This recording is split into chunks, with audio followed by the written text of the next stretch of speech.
السلام علیکم۔ Islamic world channel پر آپ سب دیکھنے والوں کو خوش آمدید۔ امید ہے آپ سب خیریت سے ہوں گے۔ تو چلیں شروع کرتے ہیں آج کی ویڈیو۔ مصر کی حکومت آ گئی حضرت یوسف علیہ السلام کے پاس، تو یہ پورا قافلہ یعقوب علیہ السلام کی آل اولاد، بیٹے بیٹیاں، پوتے پوتیاں، بہویں، بہت بڑا خاندان تھا۔ یہ جو نحوست ہے 2 بچوں والی، یہ پیغمبر کبھی بھی اس منحوس نعرے کو پیغمبروں نے کبھی بھی فالو نہیں کیا۔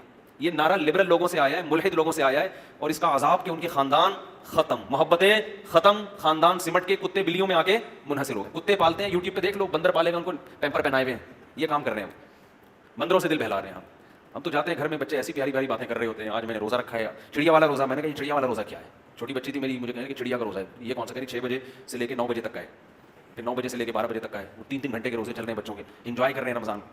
انگریزوں کے ہاں بندر ملیں گے آپ کو، کتے ملیں گے، ان سے دل بہلا رہے ہوتے ہیں۔ انسان جب مارکیٹ سے شارٹ ہوگا تو گھروں میں کتے بندر آئیں گے۔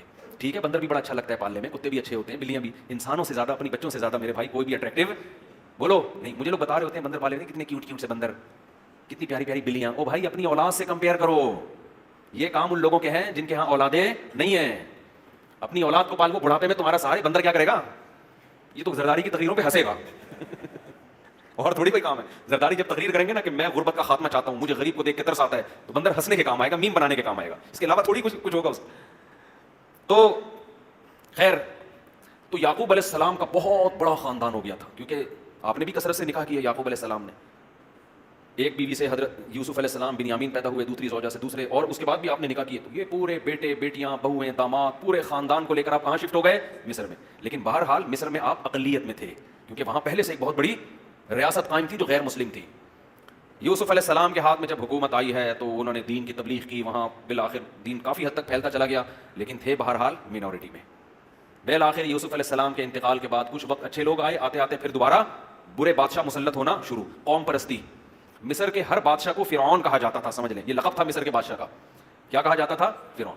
تو ان کو نا یہ قوم پرستی دنیا میں ہمیشہ سے ایک ایسا گندا نعرہ ہے جس نے انسانوں کو برباد کیا ہے۔ یہ ہمارے کنٹری کا نہیں ہے، یہ ہمارے ملک کا نہیں ہے، یہ ہماری قوم کا نہیں ہے، یہ پٹھان ہے، یہ پنجابی ہے، یہ مہاجر ہے، یہ سرائکی۔ یہ ایک بدبو، حدیث میں پتہ ہے نعروں کو کیا کہا گیا؟ یہ منتنا کہتے ہیں جو مردہ گدھا نہیں پڑا ہوا ہوتا، یہ مردہ بکری کا بچہ، کیسی گھناری ہوتی ہے۔ تو آپ صلی اللہ علیہ وسلم نے قوم پرستی کے نعروں کو کیا کہا ہے؟ بدبودار۔ آپ سعودی عرب میں جائیں، وہ آپ کو ٹیڑھی نظروں سے دیکھ رہے ہیں، غیر ملکی ہے۔ وہ کوئی ہمارے ملک میں آئے، ہم اس کو ٹیڑھی نظروں سے دیکھ رہے ہیں، کوئی اور ہے، یہ ہمارا نہیں ہے۔ یہ تو لکیریں تو ہم نے بنائی ہیں بھائی۔ کلکم من آدم، حدیث میں آتا ہے تم سب کس کی اولاد ہو؟ آدم کی۔ تو یہاں بھی یہی ہوا کہ وہ کہتے تھے یہ غیر قوم کے لوگ ہیں، یہ وہاں سے آئے ہوئے ہیں، ہمارے کنٹری میں آئے ہوئے ہیں، ہمارے باپ بنے ہوئے ہیں، صحیح ہے نا۔ یوسف علیہ السلام تو حکومت میں تھے نا بھائی، قابلیت کی بیس پہ حکومت آپ کے ہاتھ میں آئی تھی، آپ نے تو مصر کی حکومت کو قحط سے، ہلاک ہونے سے بچایا، اور مصر کی گورنمنٹ کی معاشی ترقی کا ذریعہ بنے۔ اس بیس پہ تو آپ کو اس قوم کا شکر ادا کرنا چاہیے۔ لیکن بالآخر قوم پرستی نے کیا کیا کہ بادشاہ مسلط ہوتے چلے گئے اور بنی اسرائیل کو غلام بناتے چلے گئے کہ یہ دوسرے قوم کے لوگ ہیں، ان سے بدترین سلوک کرو۔ آج بھی ایسا ہی ہوتا ہے دنیا میں، جو قوم اقلیت میں ہوتی ہے اس کے رائٹس ہی نہیں ہیں، ان کو لوگ غلام بنا دیتے ہیں، ظلم شروع کر دیتے ہیں ان کے اوپر۔ تو نتیجہ کیا نکلا کہ بالآخر مصر میں فرعون مسلط ہوتے ہوتے ہوتے، یہ جو فرعون ہے نا جس کا قرآن میں ذکر ہے، یہ مسلط ہوا تو اس نے تو ظلم کے پہاڑ توڑ دیے۔ اس کو ہر وقت خطرہ لگا رہتا تھا کہ یہ قوم توحید پرست ہے، ایک نظریہ ہے، اور ایک خدا کو ماننے والے لوگ ہیں، پیغمبروں کو ماننے والے لوگ ہیں۔ یاد رکھو جو نظریاتی قوم ہوتی ہے، لوگوں کو خطرہ ہمیشہ اس سے ہوتا ہے۔ آج ملحد لوگ ہندو مذہب کا آپ کو مذاق کبھی بھی اڑاتے ہوئے نظر نہیں آئیں گے۔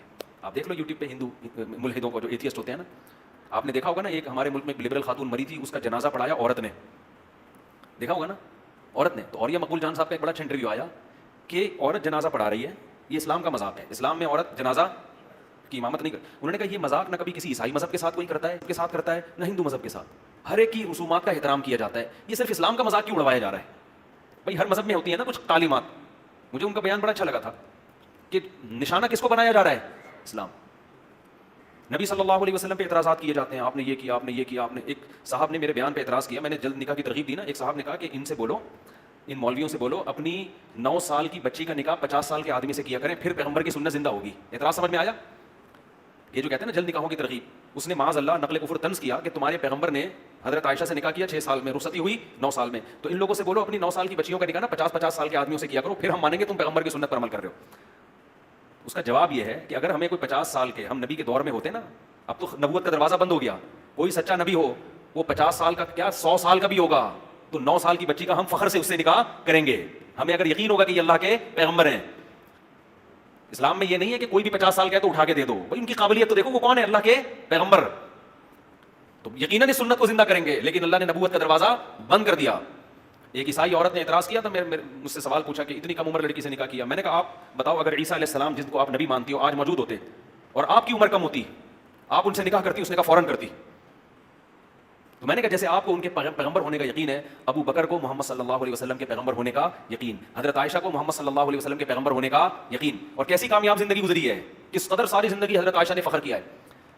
تو اسلام میں یہ نہیں ہے کہ 9 سال یا 10 سال کی بچی کا کسی بھی 50 سال کے آدمی سے آپ نکاح کرتے ہیں، اگر اس کے اندر کوئی ایسی قابلیت ہے تو لوگ کرتے ہیں، آج بھی کرتے ہیں، مال دیکھ کے کر رہے ہوتے ہیں۔ آپ نے دیکھا نہیں ہے 70 سال کے بڈھے کروڑ پتی ہوتے ہیں، پیسوں کی بیس پر کم عمر لڑکیوں سے شادی کر رہے ہوتے ہیں، اور وہ کم عمر لڑکیاں اس نکاح پہ خوش ہوتی ہیں، کہتی ہیں ہمیں کوئی بات نہیں، بڈھا ہے کوئی مسئلہ نہیں، پیسہ ملے گا۔ تو جب پیسے کی بیس پر وہ کمپرومائز کرتی ہیں تو نبوت کی بیس پر، نبوت تو اس کائنات کا سب سے بڑا عہدہ ہے، اور امی عائشہ کو اس نکاح سے جتنے فائدے ہوئے اتنے کسی خاتون کو کسی سے نکاح سے ایسے فائدے نہیں ہوئے۔ آج حضرت عائشہ کا نام جو دنیا جانتی ہے اور ادب و احترام سے لیتی ہے، وہ اس لیے کہ آپ کا نکاح کس سے ہوا؟ سید الانبیاء محمد صلی اللہ علیہ وسلم سے، اور آدھا علم آپ کے ذریعے امت تک پہنچائے۔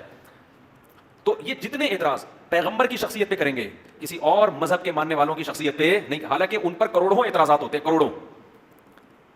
تو اس سے ہمیں پتہ چلتا ہے کہ بھائی جن تلوں میں تیل ہوتا ہے نا، انہی سے تیل نکالنے کی کوشش کی جاتی ہے۔ ان کو پتہ ہے کہ دنیا میں اگر کوئی مذہب ہے تو کون سا ہے؟ اسلام ہے، باقی کو کوئی ویسے ہی نہیں مانتا، باقیوں کو لوگ ویسے ہی لفٹ نہیں کراتے، اس لیے سارے اور پھر مسلمان علماء پہ اعتراضات، مولویوں کے پیچھے پڑے رہیں گے۔ ایک ملحد نے بقرعید پہ ایک دکھایا، ایک مولوی کا پیٹ اتنا بڑا نا ایسے دکھایا، فرضی تصویر بنائی تھی اور کہا تھا یہ بکروں کا قبرستان ہے۔ یہ کیا ہے؟ یہ جو بکرے کٹیں گے نا اس کا کیا ہی ہے؟ قبرستان۔ میں نے تو نہیں دیکھا کوئی مولوی اتنے بکرے کھاتا ہو۔ ان بقرعید کے دنوں میں جتنا غریب آدمی گوشت کھاتا ہے نا وافر مقدار میں، اتنا امیروں کو نہیں ملتا۔ امیر تو پورے سال کھاتے ہیں، بقرعید کے دنوں میں اگر وہ بناتا نا کسی غریب آدمی کا پیٹ اور کہتا ہے یہ مسلمانوں میں جو غریب لوگ ہیں ان کا پیٹ بکروں کا قبرستان ہوتا ہے، ہم کہتے ہیں صحیح بات کر رہا ہے کہ ان دنوں میں جتنا گوشت غریب کو کھانے کو ملتا ہے اتنا پورے سال کھانے کو نہیں ملتا۔ لیکن کہاں لے کر آ رہا ہے؟ مذہبی رہنماؤں کو۔ تو ان کی دشمنی اسلام سے، ان کو پتہ ہے دنیا میں پنپنے والا کون ہے؟ اسلام ہے۔ خیر، تو یہ تھی آج کی ویڈیو۔ امید ہے آپ سب کو ہماری ویڈیو اچھی لگی ہوگی۔ ویڈیو اچھی لگی ہو تو ہمارے چینل کو لائک کریں، شیئر کریں، سبسکرائب کریں۔ شکریہ۔